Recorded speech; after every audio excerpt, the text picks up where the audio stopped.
اعوذ باللہ من الشیطان الرجیم بسم اللہ الرحمن الرحیم لقد كفر الذين قالوا ان الله هو المسيح ابن مريم وقال المسيح يا بني إسرائيل اعبدوا الله ربي وربكم إنه من يشرك بالله فقد حرم الله عليه الجنة ومأواه النار وما للظالمين من أنصار۔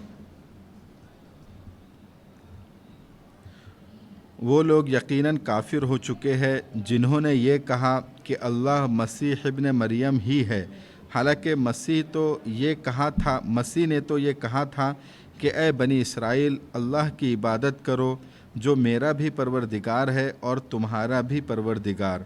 یقین جانو کہ جو شخص اللہ کے ساتھ کسی کو شریک ٹھہرائے اللہ نے اس کے لیے جنت حرام کر دی ہے اور اس کا ٹھکانہ جہنم ہے، اور جو لوگ یہ ظلم کرتے ہیں ان کو کسی قسم کے یار و مددگار میسر نہیں آئیں گے۔ یہ میں نے آپ کے سامنے سورہ مائدہ کی آیت نمبر 72 تلاوت کی اور اس کا ترجمہ پیش کیا۔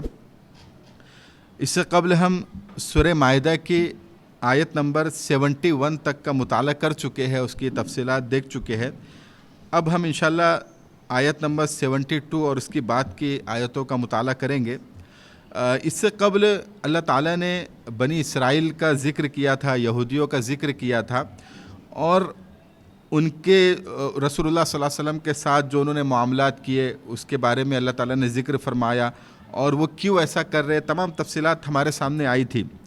اب یہاں پر اللہ تعالیٰ اہل کتاب میں سے، اہل کتاب دو طرح کے لوگ ہیں، یہودی اور عیسائی، جیوز اور کرسچن۔ تو جو کرسچینٹی ہے، جو کرسچن لوگ ہیں، ان کے دو الگ الگ عقیدوں کا اللہ تعالیٰ نے ذکر کیا کہ یہ کیسے عقیدے رکھتے ہیں، اور اس کو اللہ تعالیٰ نے اس کا جواب دیا، ایسا جواب دیا کہ اگر ایک سمجھدار انسان ہے تو اس کو آسانی سے وہ سمجھ لے۔ تو پہلے اللہ تعالیٰ نے فرمایا کہ وہ لوگ کافر ہو گئے جنہوں نے یہ کہا کہ عیسیٰ ابن مریم، یعنی جو جیسس جو ہے، جو مریم کے بیٹے ہے، مسیح ہے، یہ اللہ تعالیٰ ہے۔ مطلب وہ کہتے کہ یہی اللہ ہے، جو جیسس ہے، جو حضرت عیسیٰ علیہ السلام ہے، یہی اللہ ہے، اللہ ان کے اندر حلول کر گیا، نعوذ باللہ، یہ عقیدہ وہ رکھتے ہیں۔ تو اس کے بارے میں اللہ تعالیٰ نے پہلے تو اس کا یہ جواب دیا کہ یہ جو مسیح ہے، جو جیسس جس کو تم کہتے ہو، جس کو تم خدا سمجھ رہے ہو، یہ مریم سے پیدا ہوئے، اور تم خود مانتے ہو کہ یہ بنا باپ کے، بنا فزیکل ریلیشن کے پیدا ہوئے۔ تو جو انسان کسی عورت سے پیدا ہو رہا ہے وہ خدا کیسے ہو سکتا ہے؟ خدا تو کبھی پیدا نہیں ہوتا، نہ وہ نہ اس کو کسی نے جنا ہے، نہ اس نے کسی کو جنا، نہ اس سے کوئی پیدا ہوا، نہ اس کو کسی نے پیدا کیا۔ تو ایک دلیل تو اللہ نے یہ دی کہ ان کی ماں تھی، اور ان کی ماں کے ذریعے سے وہ پیدا ہوئے۔ تو جب ماں کے ذریعے سے پیدا ہوئے تو خدا کیسے ہو سکتے ہیں؟ دوسرا، پھر خود حضرت عیسیٰ علیہ السلام کا قول اللہ نے نقل کیا کہ وہ کہتے تھے، یا بنی اسرائیل، اے بنی اسرائیل، اے چلڈرن آف اسرائیل، اللہ کی عبادت کرو، اس اللہ کی عبادت کرو جو میرا بھی رب ہے، تمہارا بھی رب ہے۔ تو خود مسیح یہ کہتے تھے، خود عیسیٰ یہ کہتے تھے کہ اللہ میرا بھی رب ہے، تمہارا بھی رب ہے۔ تو وہ کیسے اللہ ہو گئے؟ وہ کیسے گاڈ ہو گئے؟ وہ کیسے خدا ہو گئے؟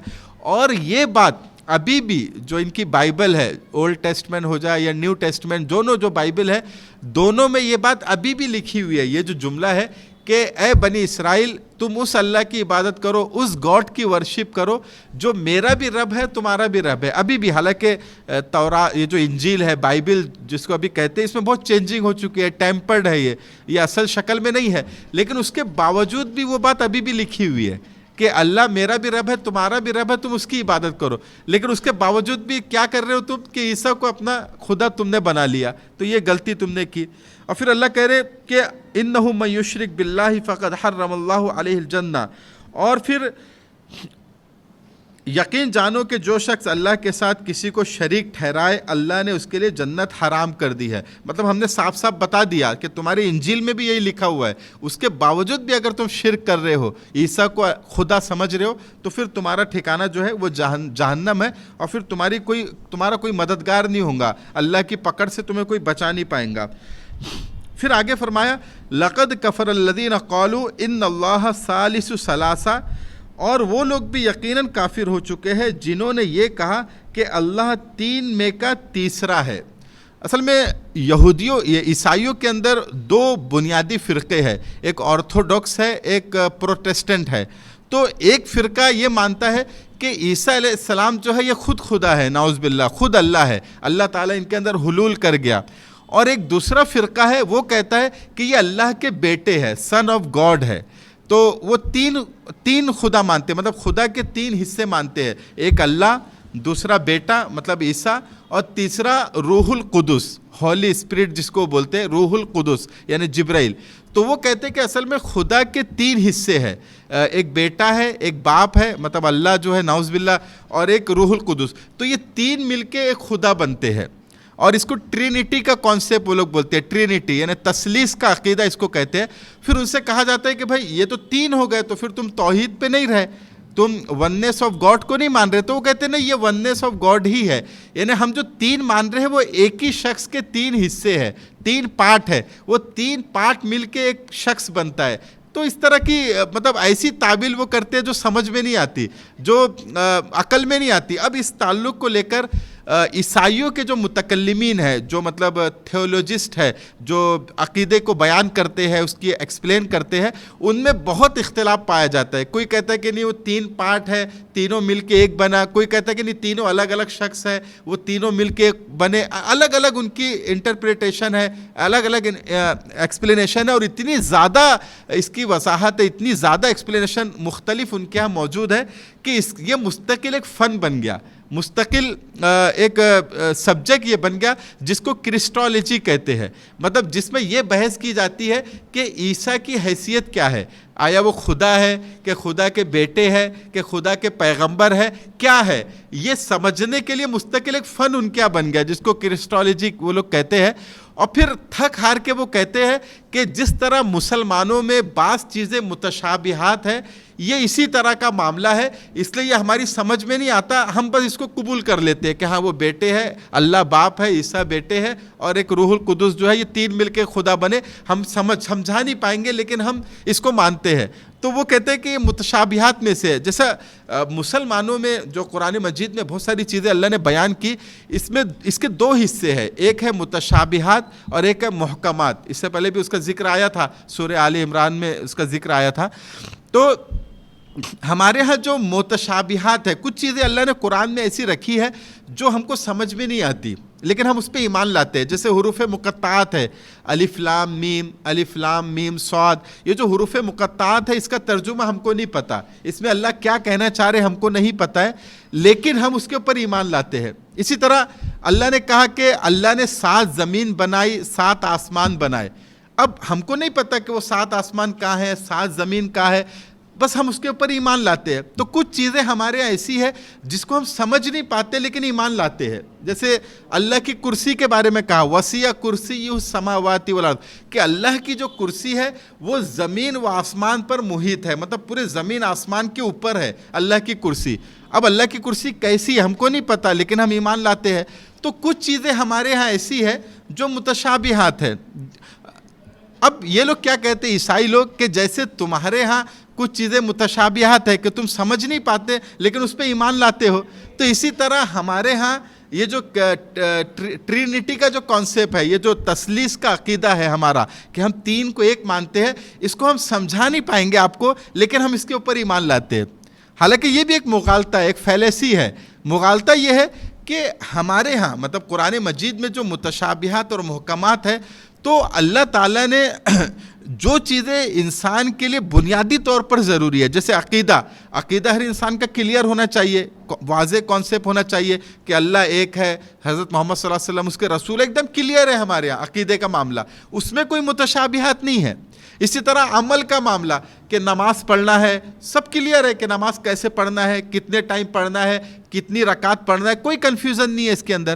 روزہ کب رکھنا ہے، کون سے مہینے میں رکھنا ہے، کب اسٹارٹ کرنا ہے، کب روزہ توڑنا ہے، سب پتہ ہے ہم کو۔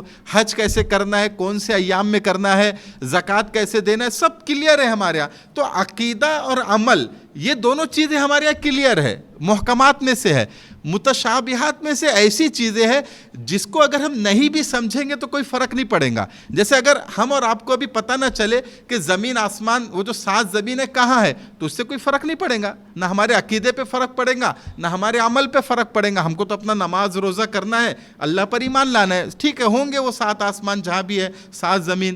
اسی طرح اللہ نے کہا کہ اللہ عرش پر بیٹھ گیا، تو اللہ عرش پر بیٹھ گیا، کیسے بیٹھا ہم کو نہیں پتا، بس اللہ نے کہا کہ بیٹھ گیا تو بیٹھ گیا، ہم نے ایمان لا لیے۔ اور اس کا قیامت کے دن ہم سے سوال بھی نہیں ہوگا کہ بھائی اللہ کیسے بیٹھا تھا، وہ 7 زمین کہاں تھی بتاؤ، 7 آسمان کہاں ہے بتاؤ، یہ سوال نہیں ہوگا۔ ہم سے تو سوال ہوگا کہ آپ نماز پڑھ کے آئے کہ نہیں آئے، آپ نے روزی کہاں سے کمائی، حلال طریقے سے کمائی کہ حرام طریقے سے کمائی، یہ سوال ہوگا۔ اور یہ چیزیں ہم کو کلیئر پتہ ہے کہ حرام کیا ہے، حلال کیا ہے، عبادات کیسی کرنی ہے، ہم کو پتہ ہے۔ تو یہ جو عیسائی لوگوں نے کہا کہ مسلمانوں میں بھی کچھ متشابہات ہے، کہ مسلمان اس کو سمجھتے نہیں ہیں لیکن ایمان لاتے ہیں، تو ہمارے ہاں ٹرینٹی کا جو کانسیپٹ ہے یہ متشابہات میں سے، ہم کو سمجھ میں نہیں آ رہا، ہم سمجھا بھی نہیں پا رہے لیکن ہم ایمان لاتے ہیں۔ لیکن ان کا یہ بھی کہنا ہے یہ ایک مغالطہ ہے، ایک فیلیسی ہے، یہ غلط ہے۔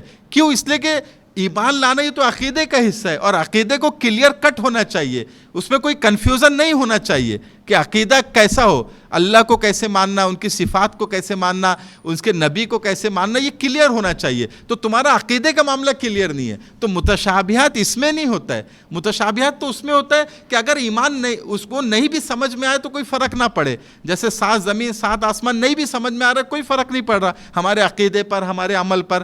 الف لام میم کا ترجمہ اگر ہم کو نہیں پتا، کوئی فرق نہیں پڑ رہا، کیونکہ ہمارا عقیدہ کلیئر ہے، عمل کلیئر ہے۔ تو یہ جو عیسائی لوگ کہتے ہیں کہ مسلمانوں کے متشابہات کی طرح ہمارا یہ عقیدہ ہے، یہ ان کا کہنا، یہ ایک مغالطے میں ڈالنا ہے، ایک فیلیسی قائم کرنا ہے، یہ صحیح نہیں ہے ان کا۔ اسی طرح ایک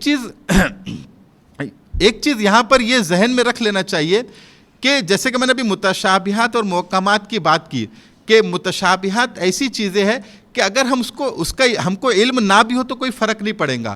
تو اللہ تعالیٰ یہ چاہتے ہیں کہ ہم نے کچھ متشابہات رکھی ہے، اور ہم سے اللہ یہ چاہتے ہیں کہ تم متشابہات کے چکر میں مت پڑو۔ جیسے الف لام میم کا ترجمہ نہیں پتا تو نہیں پتا، اس کو چھوڑ دو۔ جو محکمات ہے کہ بھائی عقیدہ آپ کا کیسا ہونا چاہیے، آپ کا عمل کیسے ہونا چاہیے، آپ کو اچھا انسان کیسے بننا ہے، آپ کو آخرت کی تیاری کیسے کرنا، یہ کلیئر ہے، یہ محکمات ہے، تو تم کو پورا دھیان اس پہ دینا ہے، یہ اللہ تعالیٰ کہہ رہے۔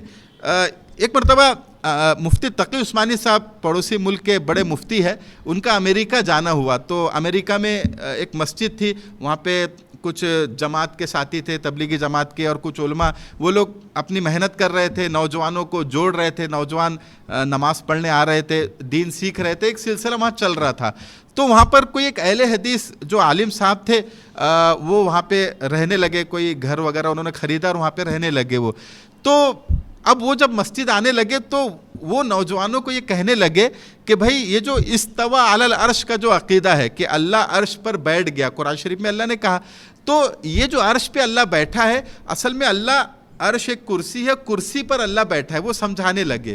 اور ہم کو ایسے ہی ماننا ہے، جیسے دیوبندی جو علماء ہے وہ کہتے ہیں کہ اللہ ہر جگہ ہے، اللہ نور ہے اور ہر جگہ ہے، ایک جگہ نہیں بیٹھا ہوا ہے، لیکن وہ کہنے لگے کہ ایک جگہ بیٹھا ہوا ہے، اور نوجوانوں کو یہ سمجھانے لگے۔ تو اب جو نوجوان جو بھی نماز بھی نہیں پڑھ رہے تھے، ابھی دین کو سمجھتے بھی نہیں تھے، اب وہ نماز پڑھنے لگے، دین سے جڑنے لگے، روزوں کا اہتمام کرنے لگے۔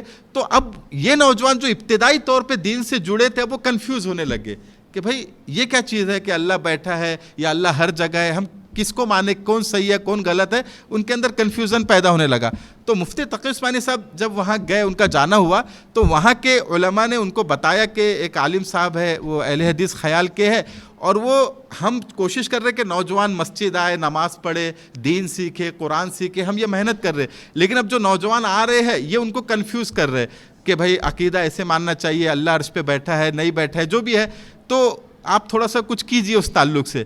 تو مفتی تقی عثمانی صاحب نے کہا کہ میں وہ عالم صاحب سے ملنا چاہتا ہوں، تو ان سے ٹائم لے کے ان کے گھر گئے اور ملاقات کی، اور ان سے کہا وہ اہل حدیث عالم صاحب سے کہ آپ یہ جو نوجوانوں میں جو بات کر رہے ہیں کہ ایسا ماننا ضروری ہے کہ اللہ عرش پہ بیٹھا ہے، ایسا ماننا ضروری نہیں ہے کہ اللہ ہر جگہ، اس طرح کی جو باتیں آپ کر رہے ہیں، آپ مجھے بتائیے یہ نوجوان ابھی مر جائیں گے قیامت کے دن ان سے یہ سوال ہوگا کہ نہیں ہوگا, مطلب یہ پوچھا جائے گا کہ اللہ عرش پہ کیسے بیٹھا ہے؟ تو بولے نہیں, یہ نہیں پوچھا جائے گا. تو بولے کیا پوچھا جائے گا؟ تو بولے یہ پوچھا جائے گا کہ آپ 5 وقت کی نماز پڑھ کے آئے کہ نہیں آئے, آپ نے حلال روزی کمائی کہ نہیں کمائی, آپ نے زکوٰۃ ادا کی کہ نہیں کی, آپ نے رمضان کے روزے رکھے کہ نہیں رکھے, آپ نے قرآن کا حق ادا کیا کہ نہیں کیا, یہ پوچھا جائے گا. تو مولانا نے کہا کہ جو چیز نہیں پوچھی جائیں گی آپ کیوں اس میں کنفیوز کر رہے ہیں نوجوانوں کو؟ آپ اس کی تعلیم دیجئے, اس کی ترغیب دیجئے تو ان سے پوچھا جائے گا. آپ ان کو نماز کی ترغیب دیجئے, آپ ان کو قرآن سمجھنے کی ترغیب دیجئے, آپ ان کو روزے رکھنے کی ترغیب دیجئے, زکوٰۃ نکالنے کی ترغیب دیجئے. اگر وہ حرام کمائی کما رہے ہیں, سود میں ملوث ہے, آپ اس سے بچانے کی ان کو ترغیب دیجئے. یہ کام آپ کیجئے. تو ان کے بھی بات سمجھ میں آئی اور وہ مولانا صاحب نے کہا کہ ہاں آپ نے بہت اچھا سمجھایا, اور انشاءاللہ اب میں یہ اختلافی جو مسئلہ ہے جس میں علماء کا اختلاف ہے, یہ بات میں اب نہیں چھیڑوں گا. تو کہنے کا مطلب یہ ہے کہ جو چیز متشابہات میں سے ہے, جس کا ہم تصور نہیں کر سکتے, جس کو ہم سمجھ نہیں سکتے, تو پھر اس میں پڑھنا بھی نہیں چاہیے. اور جو چیز آپ سے پوچھی جائیں گی, جو سوال آپ سے کیا جائے گا, آپ اس پہ دھیان دیجئے.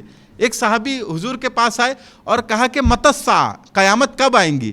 تو اللہ کے نبی نے کہا کہ تم نے تیاری کیا کی قیامت کی؟ ارے بھائی تم تو اگر قیامت چلو بعد میں بھی آئیں گی, ابھی تم مر جائیں گے, تمہاری تو قیامت ابھی آ گئی, تمہارے تو نام عمل ختم, دفتر بند ہو جائیں گا, تو اس کی تیاری کیا کی؟ قیامت کا تو بڑا شوق ہے کہ قیامت کب آئیں گی. بھائی قیامت کی تیاری کیا کی تم نے؟ جو سوال جواب ہوں گا اس کی کیا تیاری کی؟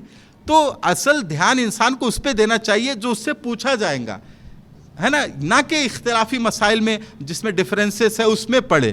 ٹھیک ہے, ایک سبجیکٹ کے طور پہ اکیڈمک بحث کے لیے اگر انسان سیکھ رہا ہے ٹھیک ہے, لیکن عوام میں اس کو انٹروڈیوس کرانا, یہ ڈفرینسز کو, یہ کوئی اچھی چیز نہیں ہے. عوام کو تو یہ بتائیے کہ بھائی آپ سے آخرت میں کیا پوچھا جائے گا, اللہ کے سامنا آپ کا جب اللہ سے سامنا ہوگا کیا اللہ پوچھیں گا آپ سے, یہ ان کو سکھائے تاکہ وہ اللہ کے سامنا وہ اچھے سے کر سکے, وہاں پہ کامیاب ہو سکے, اپنے سوالات کے جوابات دے سکے. تو یہ ہونا چاہیے. تو متشابہات بھی ہے قرآن مجید میں, لیکن اس میں پڑھنے سے اللہ نے منع کیا.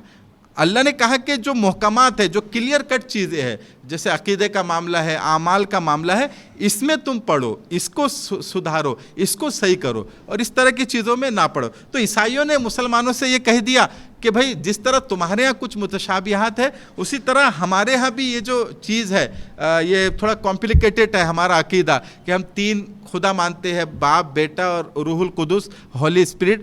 تو اس کو بھی ہم سمجھا نہیں سکتے. تو یہ حالانکہ یہ مغالطہ ہے, یہ ایک فیلیسی ہے اور ایک غلط انہوں نے استدلال کیا, غلط آرگومنٹ انہوں نے دیا, کیونکہ عقیدہ تو کلیئر کٹ ہونا چاہیے. ہمارے یہاں عقیدہ بھی کلیئر ہے اور عمل بھی کلیئر ہے نا, جو اعمال ہم کو کرنا ہے پورا کلیئر ہے, سب پتہ ہے ہم کو, اس کا ٹائم پتہ ہے, اس کا وقت پتہ ہے, اس کا طریقہ پتہ ہے, اس میں کوئی کمپلیکیٹڈ چیز نہیں ہے, کوئی کمپلیشن نہیں ہے اس کے اندر. اچھا, یہ ایسا ایک نظریہ ہے ان کا کہ اس کا جواب بھی اللہ نے نہیں دیا. پہلا جو انہوں نے کہا کہ ہم عیسیٰ کو خدا مانتے ہیں, جو لوگ جیسے آرتھوڈاکس ہے وہ خدا مانتے ہیں, تو اس کا جواب تو اللہ نے دیا کہ بھائی وہ خدا نہیں ہے. خود عیسیٰ نے کہا کہ میں خدا نہیں ہوں, میں خدا کا بندہ ہوں, تم بھی بندے ہو, وہ میرا بھی رب ہے, تمہارا بھی رب ہے.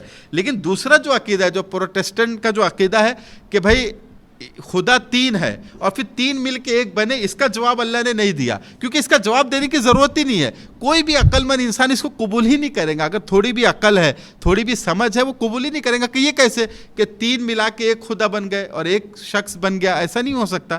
تو اس کا جواب بھی اللہ نے نہیں دیا. وَإِن لَّمْ يَنْتَهُوا عَمَّا يَقُولُونَ لَيَمَسَّنَّ الَّذِينَ كَفَرُوا مِنْهُمْ عَذَابٌ أَلِيمٌ. اور اگر یہ لوگ اپنی اس بات سے باز نہ آئے تو ان میں سے جن لوگوں نے ایسے کفر کا ارتکاب کیا ہے ان کو دردناک عذاب پکڑ کر رہیں گا. مطلب یہ جو عقیدے سے باز نہیں آئیں گے تو افلا یتوبون الی اللہ ویستغفرون واللہ غفور رحیم. کیا پھر بھی یہ لوگ معافی کے لیے اللہ کی طرف رجوع نہیں کریں گے اور اس سے مغفرت نہیں مانگیں گے, حالانکہ اللہ بہت بخشنے والا, بہت مہربان ہے. مطلب یہ جو اللہ نے سمجھا دیا ان کو, کیا اس کے بعد بھی وہ توبہ نہیں کریں گے, باز نہیں آئیں گے؟ حالانکہ اللہ بہت معاف کرنے والا ہے. اگر وہ توبہ کر لے, اگر وہ اسلام میں آ جائے, اللہ ان کے پورے گناہ معاف کرنے کو تیار ہے. اللہ بہت معاف کرنے والا ہے. مل مسیح ابن مریم الا رسول قد خلت من قبلہ الرسل وامہ صدیقہ. پھر اللہ تعالیٰ خود بتا رہے کہ مسیح ابن مریم جو ہے, جو جیسس ہے, یہ جو ہے یہ رسول, یہ خدا نہیں تھے, بلکہ وہ مریم کے بیٹے تھے اور صرف اللہ کے رسول تھے, اللہ کے پروفٹ تھے, اللہ کے نبی تھے, اللہ کے میسنجر تھے. قد خلت من قبلہ الرسل, جیسا کہ ان سے پہلے بہت سے رسول آئے. حضرت آدم علیہ السلام کے بعد سے بہت سے رسول آئے، حضرت نوح علیہ السلام، حضرت ابراہیم علیہ السلام، حضرت موسیٰ علیہ السلام، حضرت سلیمان علیہ السلام، حضرت داؤد علیہ السلام، جتنے بھی نبی اللہ کے آئے اسی طرح کے ایک نبی تھے یہ. جس طرح وہ نبی آئے، اپنا کام کیا، اللہ کا تعارف کرایا، اللہ کو انٹروڈیوس کرایا اور پھر چلے گئے دنیا سے، اسی طرح عیسیٰ بھی تھے. عیسیٰ کا بھی یہ کام تھا کہ اللہ کا تعارف کرانا، اللہ سے انٹروڈیوس کرانا اور پھر دنیا سے چلے جانا. وہ بھی ایک رسول کی طرح ہی رسول تھے. خواہ آپ لوگ نے ان کو خدا بنا لیا، خواہ آپ لوگ نے خدا کا بیٹا، سن آف گاڈ ان کو بنا لیا، وہ ایک رسول تھے.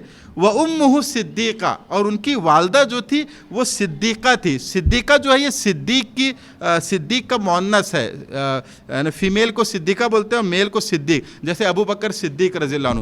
تو یہ اللہ تعالیٰ نے اس لیے بتا دیا کہ عام طور سے بعض لوگوں کا ایک خیال تھا کہ جو مریم علیہ السلام ہے، جو حضرت عیسیٰ کی والدہ ہے، یہ بھی نبیہ تھی.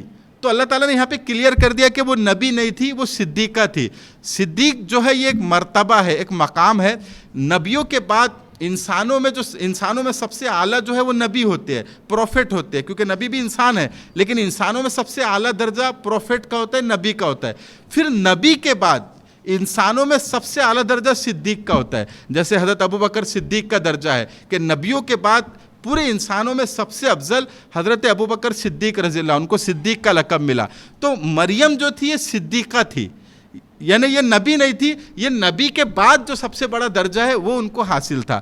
تو بعض لوگ کہتے ہیں کہ ان کے پاس وحی آئی، جیسے اللہ تعالیٰ نے کہا کہ ہم تم کو ایک خوشخبری دینا چاہتے ہیں، تو وہ نبی تھی نہیں، وہ وحی نہیں تھی، وہ الہام تھا. الہام کسی کو بھی آ سکتا ہے، جو اللہ کے خاص بندے ان کو بھی آ سکتا ہے، تو وہ الہام تھا، وہ وحی نہیں تھی. تو وہ صدیقہ تھی، جو ان کی والدہ تھی وہ صدیقہ تھی، نبیہ نہیں تھی. تو صدیقہ مطلب جو نبی کے بعد سب سے بلند جو ہوتے ہیں.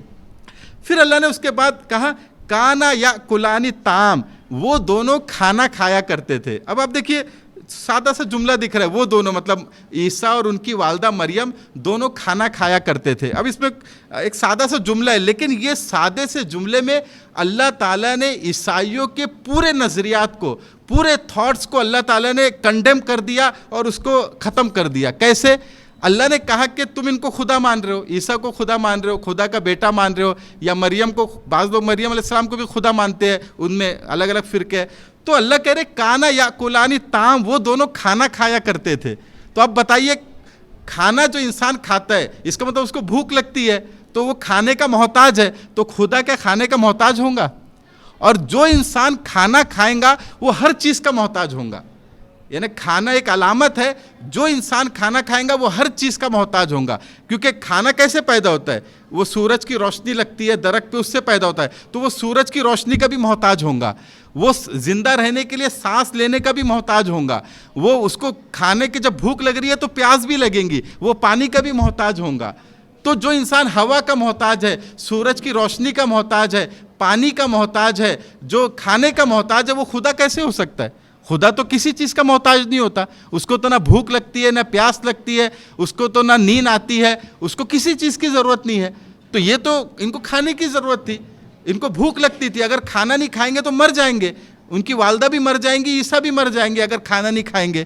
تو پھر یہ کیسے خدا ہو سکتے ہیں؟ تو یہ اللہ تعالیٰ نے سادے سے انداز میں سمجھایا. یہاں پر ایک بات یہ بھی سمجھنے کی ہے کہ قرآن مجید کا جو انداز ہے، یعنی بات کو سمجھانے کا، دلیل دینے کا، آرگومنٹ کا جو انداز ہے، یہ ایسا سادہ انداز ہے کہ ہر انسان اس کو سمجھ سکتا ہے. اب آپ یہ بتائیے، یہ بات ایک گاؤں کا رہنے والا، ایک دیہات کا رہنے والا، ایک کسان، ایک پڑھا لکھا، ایک ان پڑھ، جاہل، ہر انسان یہ دلیل کو مان لیں گا کہ ہاں یار، جب کھانا کھاتے تو یہ خدا کیسے ہو سکتے ہیں؟ اس کے لیے کوئی ڈاکٹر ہونے کی، کوئی انٹلیکچوئل ہونے کی، کوئی ڈگری کی ضرورت نہیں ہے یہ بات کو سمجھنے کے لیے. یہ آرگومنٹ ہر کوئی سمجھ سکتا ہے. تو اس سے پتہ چلا کہ قرآن جو ہے یہ ہر انسان کی کتاب ہے. ہر انسان قرآن کو پڑھ سکتا ہے، اس کو سمجھ سکتا ہے، اس سے ہدایت لے سکتا ہے. جیسے بعض لوگ کہتے ہیں کہ بھائی عام انسان کو قرآن نہیں پڑھنا چاہیے، نہیں تو وہ گمراہ ہو جائیں گا، کیونکہ قرآن میں بہت ٹیکنیکل چیزیں ہیں، وہ علماء ہی اس کو سمجھ سکتے ہیں. عام انسان اگر قرآن سمجھیں گا گمراہ ہو جائیں گا. یہ غلط بات ہے، بے بنیاد بات ہے. قرآن سب کے لیے، ہر کوئی سمجھ سکتا ہے. اب آپ یہ دیکھیں نا، یہ دلیل ہر انسان سمجھ سکتا ہے، اس کے لیے کوئی عالم ہونے کی ضرورت نہیں ہے. کوئی آپ کو انٹلیکچوئل ہونے کی ضرورت نہیں ہے, کوئی پی ایچ ڈی ڈگری ہونے کی ضرورت نہیں ہے. جو انسان ایک دن بھی اسکول نہیں گیا وہ بھی یہ دلیل کو سمجھ سکتا ہے کہ ہاں جب وہ کھانا کھاتے تھے تو وہ خدا کیسے ہو سکتے ہیں. تو قرآن میں اسی انداز کی دلیل دی گئی ہے. جتنی بھی دلیلیں, جتنے بھی آرگومنٹ اللہ نے کیے, استدلال اللہ نے کیے, یہی انداز ہے اس میں کہ بھائی ہر انسان اس کو سمجھ لے. جیسے ایک جگہ کافروں کا ایک اعتراض تھا کہ اللہ کے نبی ان کو دعوت دیتے تھے کافروں کو مکہ میں, اور کہتے تھے کہ مرنے کے بعد تم کو دوبارہ زندہ کیا جائے گا, جو آخرت کی زندگی ہے اس میں دوبارہ زندہ کیا جائے گا اور تم سے حساب کتاب ہوگا. یہ اللہ کے نبی بولتے تھے, اس لیے تم کلمہ پڑھو, اللہ کو ایک مانو. تو ان لوگ نے اعتراض کیا کہ قال من یحیی العظام وہی رمیم, سورہ یاسین میں ہے کہ ہم جب مر جائیں گے, ہم جب سڑ گل جائیں گے, مٹی میں مل جائیں گے, ہماری ہڈیاں چورا چورا ہو جائیں گی, سڑ گل جائیں گی, تو دوبارہ اس کو کیسے زندہ کیا جائے گا؟ کون زندہ کریں گا؟ من یحیی العظام وہی رمیم, جب یہ ہڈیاں سڑ گل جائیں گی کیسے زندہ کریں گے؟ اب آپ دیکھیے اللہ تعالیٰ نے اس کا جو جواب دیا, اس کا جواب اللہ تعالیٰ نے کوئی ٹیکنیکل جواب نہیں دیا, کوئی سائنٹیفک جواب نہیں دیا. اگر اللہ سائنٹیفک جواب دیتے کہ بھائی جب تمہاری ہڈی سڑ گل جائیں گی تو ہڈی میں ایک کیمیکل رہیں گا, وہ کیمیکل کے ذریعے سے ہم دوبارہ تم کو پیدا کریں گے, تو اگر ایسا جواب اللہ دیتے تو جو سائنس کے میدان کے لوگ ہیں وہ جواب سمجھ لیتے, جو کیمسٹری کے پڑھے لکھے ہیں وہ سمجھ لیتے. لیکن ایک دیہات کا رہنے والا, ایک کسان یہ جواب نہیں سمجھ پاتا. اس کو کیا پتا کیمیکل کیا ہوتا ہے, انسان کے اندر کون کون سے کیمیکل ہے, اس کو نہیں پتا ہے, تو وہ نہیں سمجھ پاتا جواب. تو اللہ نے کیا جواب دیا؟ اللہ نے کہا, جیسے انہوں نے سوال کیا کہ من یحیی العظام وہی رمیم, کہ ہڈی جب سڑ گل جائیں گی تو کون پیدا کریں گا؟ تو اللہ نے کہا قل یحییھا الذی انشأ اول مرہ, کہ اے نبی آپ ان کو کہہ دیجئے کہ تم کو دوبارہ وہی زندہ کریں گا جس نے تم کو پہلی مرتبہ زندہ کیا. اب آپ بتائیے, ایک انسان کا وجود نہیں تھا, پہلی مرتبہ اس کو زندہ کیا گیا, اب وہ انسان دوبارہ مر جائے تو اس کو دوبارہ زندہ کرنا کون سی بڑی بات ہے اس رب کے لیے جس نے پہلی مرتبہ زندہ کیا. ابھی جس نے پنکھا بنایا, جس نے لائٹ بنایا, کمپیوٹر بنایا, تو پہلی مرتبہ جس نے بنایا کمپیوٹر, یہ کمال کی بات تھی کہ بھائی یہ انوینٹر ہے, اس نے کمپیوٹر بنایا, یہ کمال کی بات ہے. اس نے لائٹ بنایا, یہ کمال کی بات ہے. اب وہ کمپیوٹر کو توڑ کے اگر کوئی دوسرا انسان کمپیوٹر بنا لے, اب یہ کوئی بڑی بات نہیں ہے. اب تو گلی گلی میں آپ گلی میں چلے جائیں گے, ایک بچہ بیٹھ کے کمپیوٹر آپ کا بنا دیں گا, موبائل آپ کا صحیح کر دیں گا, ہم اس پہ کوئی حیرت نہیں کریں گے. کیوں؟ اس لیے کہ ایک بار جو چیز بن چکی ہے, جب حیرت ہوتی تھی, جب اس پہ تعجب کیا جاتا تھا کہ نیا انوینشن ہے, نئی چیز ایجاد ہوئی. اب ایجاد ہو گئی, اس کا فارمولا سب کو پتہ چل گیا, اب بچہ بیٹھ کے موبائل بنا لیتا ہے. تو پہلی مرتبہ جس اللہ نے بنایا یہ مشکل کام تھا, تو اللہ نے تو پہلی مرتبہ تم کو بنا لیا, اب تم مر گئے, سڑ گل گئے, دوسری مرتبہ بنانا اب اللہ کے لیے کون سی بڑی بات ہے؟ یہ ہر انسان سمجھ سکتا ہے اس دلیل کو. اس کے لیے کوئی انجینئر ہونے کی, ڈاکٹر ہونے کی, عالم ہونے کی ضرورت نہیں ہے. ہر پڑھا لکھا, یہ ہر دیہات کا رہنے والا کسان, ہر انسان اس دلیل کو سمجھ سکتا ہے. تو قرآن میں اللہ نے جو دلیلیں دی ہے, جو آرگومنٹ کیے ہیں, وہ ایسے ہیں جو ہر انسان کے سمجھ میں آ سکتا ہے, ہر انسان اس کو آسانی سے سمجھ سکتا ہے. کوئی بھی چیز کو سمجھانے کے دو طریقے ہوتے ہیں, جس کو قیاس استخراجی کہتے ہیں اور منطق استقرائی کہتے ہیں, مطلب ڈیڈکٹیو لاجک اور انڈکٹیو لاجک. تو انڈکٹیو لاجک کا تصور قرآن نے دیا, اس کی بہت تفصیلات ہیں انشاءاللہ پھر کبھی میں بتاؤں گا. تو یہ تصور قرآن نے دیا, اور پہلے یونانی جو لوگ تھے, گریک کے جو لوگ تھے, وہ ڈیڈکٹیو لاجک کے حساب سے تحقیق کرتے تھے, اس لیے وہ صحیح نتیجے پہ نہیں پہنچتے تھے. قرآن نے انڈکٹیو لاجک یعنی استقرائی منطق کا کانسیپٹ دیا, اور سائنس کی جو ترقی آج ہوئی ہے یہ انڈکٹیو لاجک کی وجہ سے ہوئی ہے. قرآن نے جو کانسیپٹ دیا, قرآن نے چھوٹی چھوٹی چیزوں کی مثال دے کے بڑی حقیقت کو سمجھایا.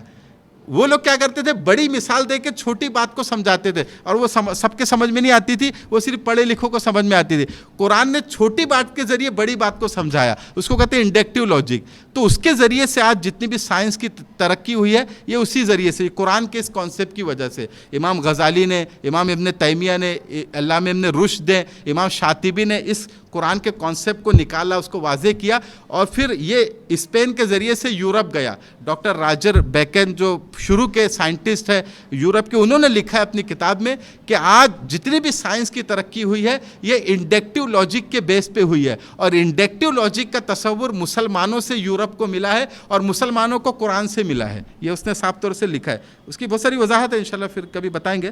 تو یہ اللہ تعالیٰ نے کہا کہ بھائی وہ کھانا کھاتے تھے, ان کی والدہ کھانا کھاتی تھی اور وہ بھی کھانا کھاتے تھے, تو اس کا مطلب وہ خدا نہیں ہو سکتے. انظر کیف نبین لہم الآیات ثم انظر انا یؤفکون، دیکھو ہم ان کے سامنے کس طرح کھول کھول کر نشانیاں واضح کر رہے ہیں، پھر بھی یہ دیکھو کہ ان کے اوندھے منہ کہاں لے جایا جا رہا ہے۔ اللہ تعالیٰ کہہ رہے دیکھو ہم کتنا کھول کھول کے بتا رہے، اب اس سے زیادہ کیا بتایا اللہ تعالیٰ، کہ وہ خدا نہیں تھے، وہ اللہ کے پیغمبر تھے، اللہ کے میسنجر تھے، اللہ کے پروفٹ تھے، کتنا کھول کے بتائے، اتنا تو بتا دیا اللہ تعالیٰ نے۔ اچھا یہ جو چیز اللہ نے بتائی وہ کھانا کھاتے تھے، یہ ان کو بھی پتہ ہے، ان کو بھی پتہ ہے کہ وہ کھانا کھاتے تھے، ایسا نہیں کہ قرآن بتا رہا ہے، ان کو بھی پتہ ہے، اور وہی چیز اللہ ان کو سمجھا رہا ہے کہ دیکھو تم کو بھی پتہ ہے وہ کھانا کھاتے تھے، تو کھانا کھاتے تھے اس کا مطلب خدا نہیں ہے۔ پھر اللہ کہہ رہے کتنا کھول کھول کے ہم بتائے، ہم نے تو ایک دم اوپنلی بتا دیا، واضح کر دیا کہ ان کو خدا مت مانو۔ قل اتعبدون من دون اللہ ما لا یملک لکم ضرا ولا نفع واللہ هو السمیع العلیم، اے پیغمبر ان سے کہو کیا تم اللہ کے سوا ایسی مخلوق کی عبادت کرتے ہو جو تمہیں نہ کوئی فائدہ پہنچا سکتی ہے اور نہ تمہیں کوئی نقصان پہنچا سکتی ہے، نہ فائدے کی طاقت رکھتی ہے نہ نقصان پہنچانے کی طاقت رکھتی ہے، جبکہ اللہ ہر بات کو سننے والا اور ہر چیز کو جاننے والا ہے۔ یعنی عیسیٰ علیہ السلام ٹھیک ہے اللہ کے پروفٹ ہے، لیکن وہ بھی کسی کو نفع نہیں پہنچا سکتے، نقصان نہیں پہنچا سکتے، اللہ ہی کے اختیار میں یہ چیزیں ہیں۔ تو اللہ کو انسان کو ماننا چاہیے، ایسے لوگ کو نہیں ماننا چاہیے۔ آج ہمارے برادران وطن جو ہے وہ اسٹیچو کی پوجا کر رہے، پتھر کی پوجا کر رہے، اب وہ پتھر بیچارہ اگر اس پہ کوئی چڑھاوا رکھ دیا جائے اس کے پاس، تو وہ پتھر اگر کوئی چڑھاوے پہ مکھی بیٹھ جائے وہ پتھر وہ مکھی نہیں اڑا سکتا، وہ تمہارے مسئلے کیا حل کرے گا؟ وہ تو نفع نقصان کا مالک ہی نہیں ہے، تم اس کی پوجا کر رہے ہو، اس کی عبادت کر رہے ہو، وہ تو اس کے اوپر کوئی مکھی بیٹھ جائے مکھی کو نہیں اڑا سکتا، وہ تو تمہارے کیا مسئلے حل کریں گا؟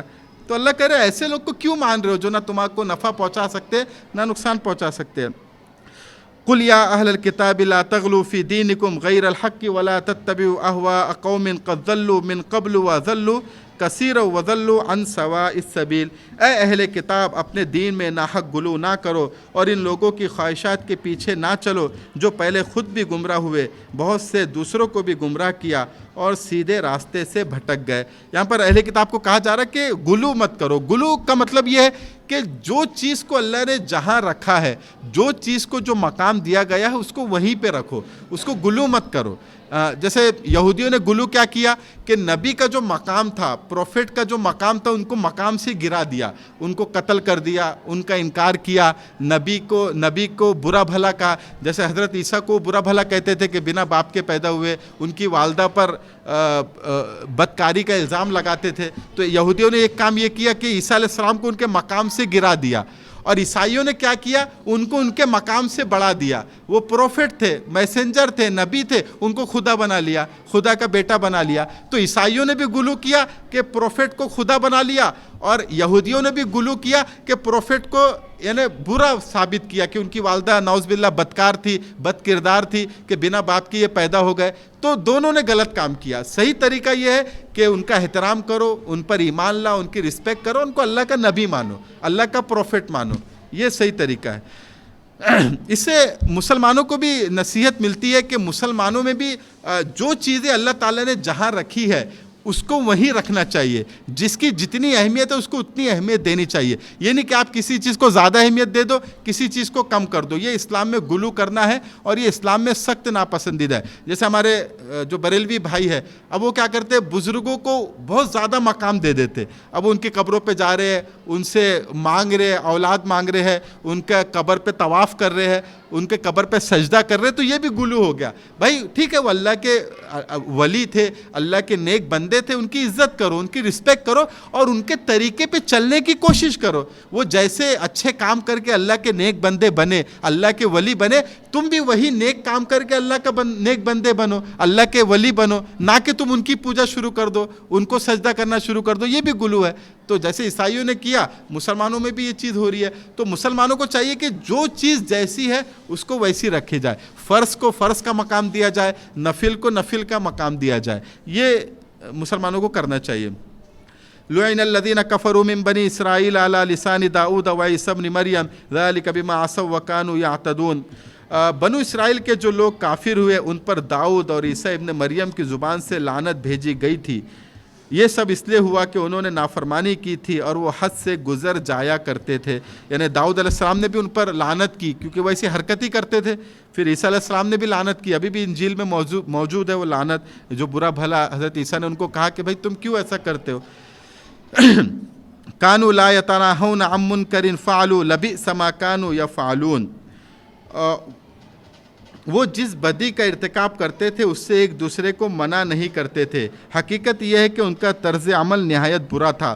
ایک بری عادت کے بارے میں اللہ نے ان کا ذکر کیا کہ بنی اسرائیل جو تھے یا جو اہل کتاب تھے, یہ برائی کرنے والوں کو برائی سے نہیں روکتے تھے. یہ ایک اللہ تعالیٰ نے ان کا بیان کیا, اس لیے کہ اللہ تعالیٰ نے انسانوں کے ذمے یہ چیز رکھی ہے کہ اگر معاشرے میں کوئی خرابی ہو رہی ہے, یعنی کوئی انسان غلط کام کر رہا ہے, کوئی کمیونٹی غلط کام کر رہی ہے, تو جو اچھے لوگ ہیں, جو سمجھدار لوگ ہیں, ان کی ذمہ داری اللہ نے رکھی ہے کہ ان کو غلط کام سے روکے.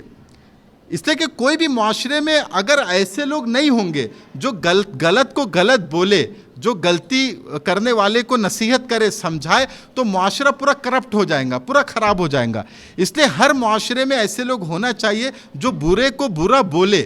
جیسے اللہ کے نبی نے ایک حدیث میں فرمایا کہ من رعا منکم منکرا فلیغیرہ بیدی, کہ اگر تم میں سے کوئی معاشرے میں کوئی خرابی دیکھے, سماج میں کوئی برائی دیکھے, تو اس کو چاہیے کہ اپنے ہاتھ سے اس کو روک دے. فَإِن لَمْ يَسْتَطِعْ فَبِلِسَانِهِ, اگر ہاتھ سے روکنے کی طاقت نہیں ہے, ہاتھ سے روکنے کی صلاحیت نہیں ہے, تو زبان سے برا کہے کہ یہ غلط ہو رہا ہے, یہ غلط کیا جا رہا ہے. اور فَإِن لَمْ يَسْتَطِعْ فَبِقَلْبِهِ, اور اگر زبان سے بھی برا بولنے کی طاقت نہیں ہے, آپ کے اندر صلاحیت نہیں ہے, تو کم سے کم دل میں برا سمجھے کہ یہ غلط ہو رہا ہے, یہ غلط کیا جا رہا ہے. نوجوانوں میں جو نشہ عام ہو گیا ہے کہ اس کے خلاف ہماری آواز بھی اٹھے, اس کے خلاف ہم ایکشن بھی لیں اور دل سے بھی اس کو برا سمجھے.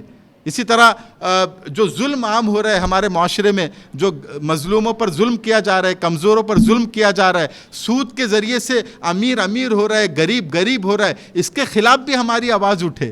یعنی چاہے ہم اخبار میں لکھیں, چاہے ہم قلم کا استعمال کریں, زبان کا استعمال کریں, اگر طاقت ہے تو ہاتھ کا استعمال کریں, یا کم سے کم دل میں برا سمجھے کہ یہ غلط ہو رہا ہے. اگر ہر انسان چپ ہو جائیں گا, ہر انسان جیسے بولتے بہتی گنگا میں ہاتھ دھونے لگیں گا, تو پھر معاشرہ تو کرپٹ سے کرپٹ ہوتا چلا جائیں گا. تو انسان کی ذمہ داری یہ ہے کہ ہر معاشرے میں ایسے لوگ ہونا چاہیے, ہر سماج میں ایسے لوگ ہونا چاہیے جو غلط کو غلط بولے.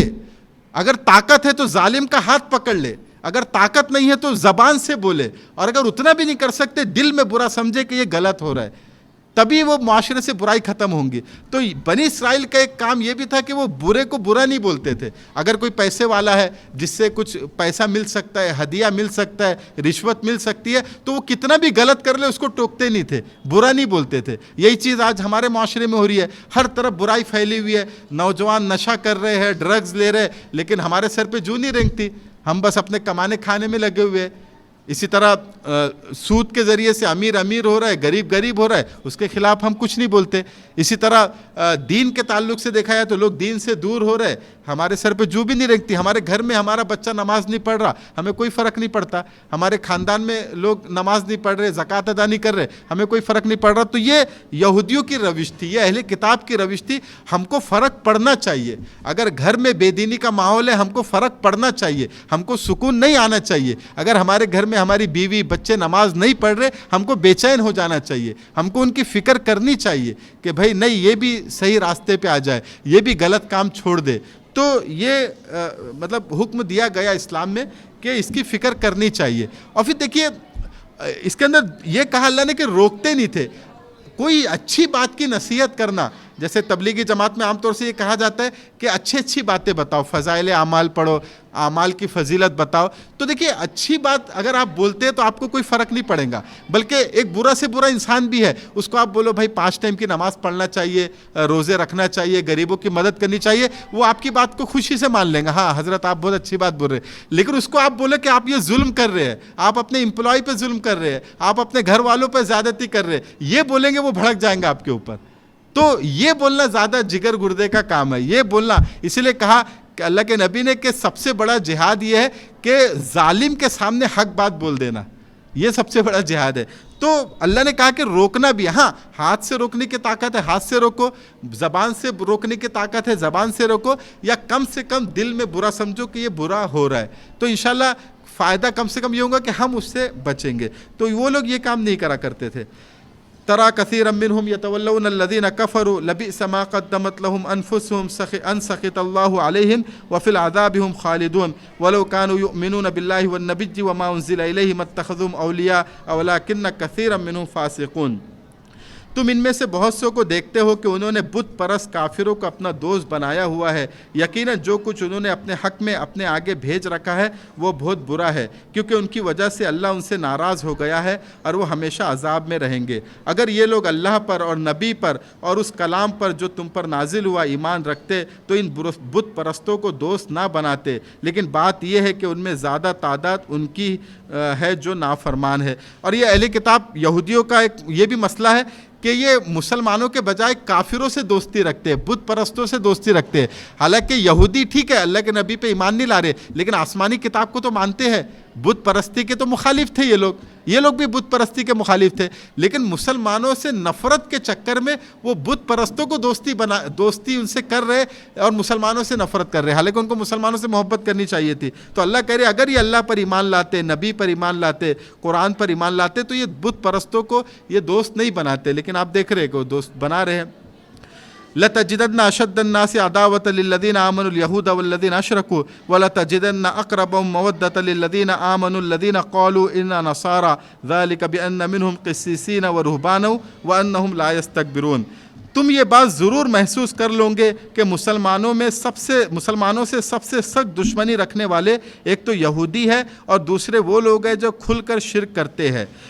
ایک اللہ تعالیٰ یہاں پہ ایک حقیقت بیان کر رہے کہ آپ دیکھیں گے کہ مسلمانوں سے نفرت کرنے میں سب سے آگے جو ہے وہ یہودی ہے اور مشرک ہے اور جو عیسائی ہے۔ اور تم یہ بات بھی ضرور محسوس کر لو گے کہ غیر مسلموں میں مسلمانوں سے دوستی میں قریب تر وہ لوگ ہیں جنہوں نے اپنے آپ کو نصرانی کہا ہے۔ مطلب یہودی جو ہے یہ مسلمانوں سے ہمیشہ نفرت کریں گے، سخت مخالف رہیں گے، اور پوری ہسٹری آپ دیکھ لیں کہ ہر جگہ یہودیوں نے مسلمانوں کی مخالفت کی۔ آج بھی یہودی مسلمانوں سے نفرت کرتے ہیں، ان کو مار دینا چاہتے ہیں اور ان کو پریشان کرنا چاہتے ہیں، ظلم کرتے ہیں۔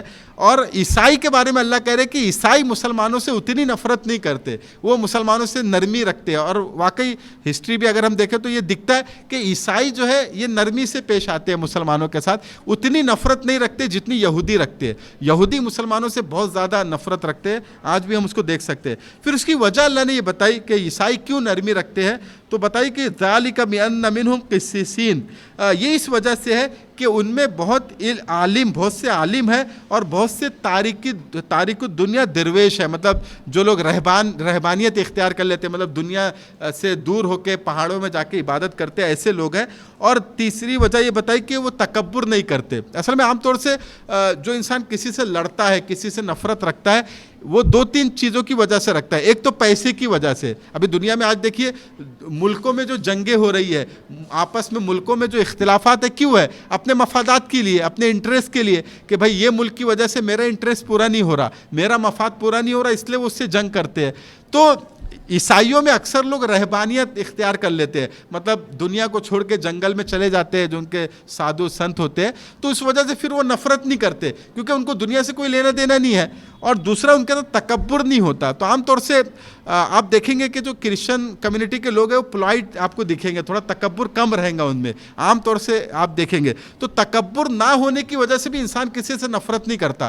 جب انسان کسی سے نفرت کرتا ہے، کوئی کمیونٹی سے نفرت کرتا ہے، کوئی پڑوسی سے نفرت کر رہا ہے، کوئی اپنے کلیگ سے نفرت کر رہا ہے، اس کے اندر تکبر ہوگا، تکبر کی وجہ سے وہ یہ کرتا ہے۔ جس کے اندر تکبر نہیں ہوگا، جو بہت نرم ہوگا، ہمبل قسم کا ہوگا، وہ کسی سے نفرت نہیں کرے گا۔ یہ ایک عام مشاہدہ ہے۔ تو عیسائی میں جو اللہ تعالیٰ کہہ رہے کہ یہ ہمبل ہوتے ہیں، ان کے اندر تکبر کم ہوتا ہے، اس وجہ سے بھی یہ مسلمانوں سے زیادہ نفرت نہیں کرتے۔ تو یہ عیسائیوں کے تعلق سے جو ان کے عقیدے تھے اس کو اللہ تعالیٰ نے بیان کیا اور اس کو دلیل سے اس کو خارج کیا کہ تمہارا عقیدہ درست نہیں ہے۔ یہ آیت نمبر 82 تک ہم نے ابھی مطالعہ کر لیا ہے سورہ مائدہ کا، اور یہاں پہ ہمارا 6واں پارہ ختم ہو گیا۔ ابھی انشاءاللہ اگلے ہفتے جو ہم 7واں پارہ شروع کریں گے اور آیت نمبر 83 سے شروعات ہوں گی سورہ مائدہ کی۔ آیت نمبر 83 اور 7واں پارہ شروع ہوگا. تو انشاءاللہ اگلے ہفتے ہم اس کو دیکھیں گے.